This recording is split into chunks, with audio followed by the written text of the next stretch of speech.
അല്ലു അർജുൻ ചിത്രം പുഷ്പ 2 തിയേറ്ററുകളിൽ വലിയ തരംഗമാണ്.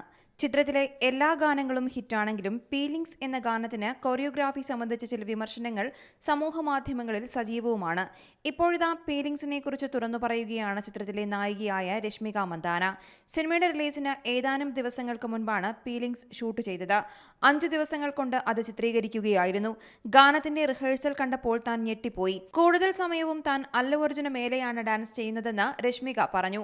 പൊതുവെ എടുത്തുപൊക്കുന്നതിൽ താൻ ഒട്ടും കംഫർട്ടബിൾ അല്ല. എന്നാൽ ഈ ഗാനത്തിൽ എപ്പോഴും തന്നെ എടുത്തുയർത്തുകയാണ്. അത് എങ്ങനെ ചെയ്യുമെന്ന സംശയമുണ്ടായിരുന്നു. എന്നാൽ സംവിധായകനെയും സഹതാരത്തെയും വിശ്വസിക്കാമെന്ന് തീരുമാനിച്ചു എന്നും നടി പറഞ്ഞു. ഫീലിംഗ്സ് സോഷ്യൽ മീഡിയയിൽ ട്രെൻഡായി തുടരുകയാണ്. വിവിധ ഭാഷകളിലായി ഇറങ്ങിയ ഗാനത്തിന്റെ ആദ്യ വരികൾ എല്ലാ ഭാഷകളിലും മലയാളത്തിലാണ്. മോഹിനിയാട്ടവും കഥകളിയും ഉൾപ്പെടുത്തി ഒരു മലയാളി ടച്ച് നൽകിയാണ് ഗാനം തുടങ്ങുന്നത്. അതേസമയം റിലീസ് ചെയ്ത് 2 വാരം കഴിയുമ്പോൾ ബോക്സ് ഓഫീസിൽ 1500 കോടിയും കടന്ന് മുന്നേറുകയാണ് പുഷ്പ 2. ഏറ്റവും വേഗത്തിൽ ഈ കളക്ഷനിൽ എത്തിച്ചേരുന്ന ഇന്ത്യൻ സിനിമ എന്ന നേട്ടവും പുഷ്പ 2വിന് സ്വന്തം. 2000 കോടിക്ക് മുകളിൽ നേടിയ അമീർ ഖാൻ ചിത്രം ദംഗലും SS രാജമൗലി ചിത്രം ബാഹുബലി 2ാം ഭാഗവുമാണ് ഇനി പുഷ്പയ്ക്ക് മുന്നിലുള്ള വെല്ലുവിളികൾ. News desk Zee Malayalam news. പുതിയ വാർത്തകളും വിശേഷങ്ങളും ഇനി വിരൽ തുമ്പിൽ. എല്ലാ ഡിജിറ്റൽ പ്ലാറ്റ്ഫോമുകളിലും ഇപ്പോൾ സീ മലയാളം ന്യൂസ് ലഭ്യം.